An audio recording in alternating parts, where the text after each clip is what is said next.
আল্লাহ আমাদের বানিয়েছেন, পৃথিবীতে পাঠিয়েছেন, এখানে আমাদের প্রয়োজনটা কি, আমাদের এই অস্তিত্বের উদ্দেশ্যটা কি? আল্লাহ এর উত্তরে বলেছেন সূরা মুলক অধ্যায় নম্বর 67 আয়াত নম্বর 2। আল্লাহ বলেছেন আল্লাযী খালাকাল মাউতা ওয়াল হায়াতা, যে আল্লাহ সৃষ্টি করেছেন মৃত্যু ও জীবন পরীক্ষার জন্য। কে তোমাদের মধ্যে কর্মে উত্তম? আল্লাহ সৃষ্টি করেছেন জীবন ও মৃত্যু পরীক্ষার জন্য। কে তোমাদের মধ্যে কর্মে উত্তম? আল্লাহ পবিত্র কোরআনে বলেছেন সূরা আলে ইমরান অধ্যায় নম্বর 3 আয়াত 185।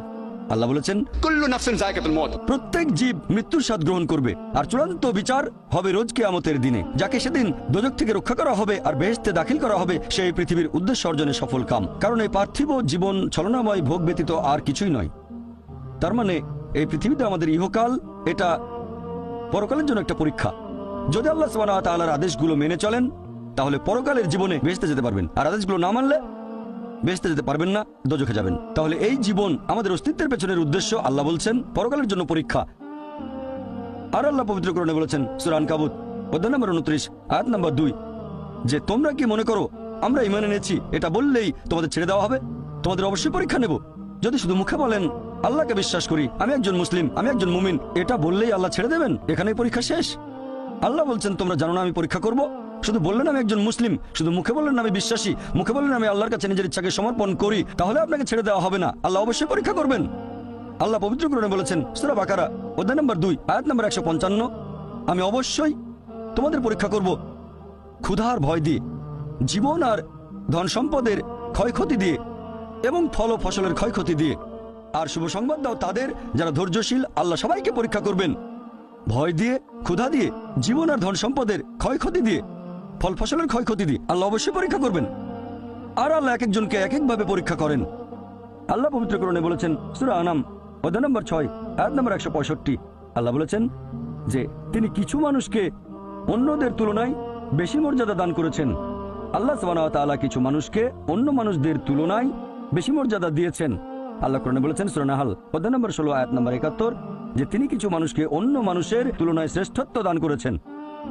আল্লাহ এই কথা আবারও বলেছেন সূরা আনাম অধ্যায় নম্বর 6 আয়াত নম্বর 165 যে আল্লাহ সুবহানাহু ওয়া তাআলা কিছু মানুষকে অন্যদের তুলনায় বেশি মর্যাদায় উন্নীত করেছেন, আর তিনি যা দিয়েছেন তার ভিত্তিতেই তোমাদের বিচার করা হবে।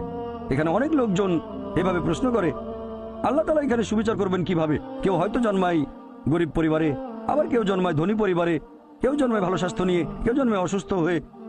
এটাই তো অবিচার। আল্লাহ তাআলা সুবিচার করেন না।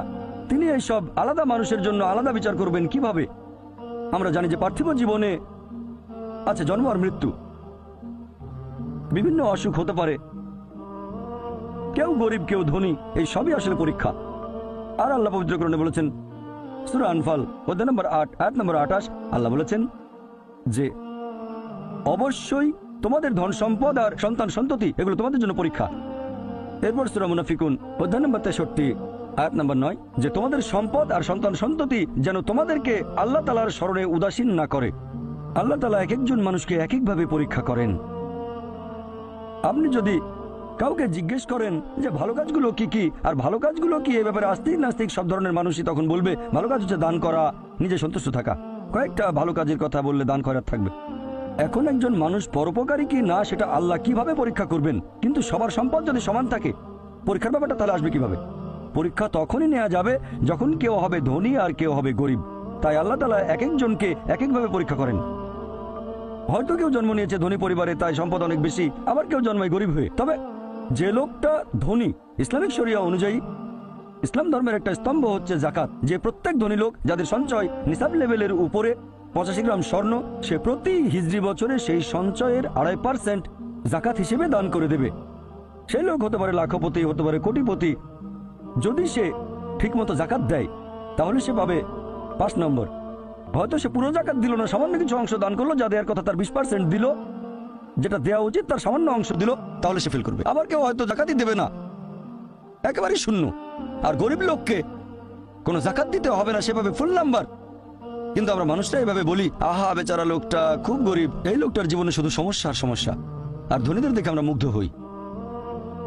আমাদের প্রিয় নবী বলেছেন যে একজন ধনী লোকের বেহেশতে প্রবেশ করা গরিবের চেয়ে অনেক বেশি কঠিন। আর পবিত্র কোরআন বলছে সূরা আনফাল অধ্যায় নম্বর 8 আয়াত নম্বর 28 ধন সম্পদ তোমাদের জন্য পরীক্ষা, এটা পরীক্ষা। আমরা বোকা তাই এভাবে চিন্তা করি যে এই লোকটার অনেক টাকা, আল্লাহ অনেক রহমত দিয়েছেন, এটা একটা পরীক্ষা। যদি এই রহমত ঠিক মতো ব্যবহার না করেন, এটা অবশ্যই রহমত, তবে এই পরীক্ষায় ফেল করার সম্ভাবনা অনেক বেশি। যেমন ধরেন বোর্ডের একটা পরীক্ষার প্রশ্ন, গত বছরের কথা, 2 বছর আগের কথা, 2002 সালের কথা। সেবারের প্রশ্ন খুব কঠিন ছিল, বেশিরভাগ ছাত্রছাত্রী উত্তর দিতে পারেনি। পরের বছর সেই প্রশ্নটা আসলো না, তখন এটা বলা বোকামি। ও দুঃখ, এবার তো আসলো না, আপনি তো খুশি হবেন যে এবার আসেনি। তাহলে সম্পদ একটা পরীক্ষা। তাহলে যাদের ধন সম্পদ নেই তাদের জন্য ধনীদের তুলনায় বেহেশতে যাওয়াটা অনেক সহজ। আল্লাহ এক একজনকে এক একভাবে পরীক্ষা করেন। সেজন্য আল্লাহ বলেছেন তোমাদের ধন সম্পদ যেন তোমাদেরকে আল্লাহ তাআলার স্মরণে উদাসীন না করে। এটা একটা পরীক্ষা।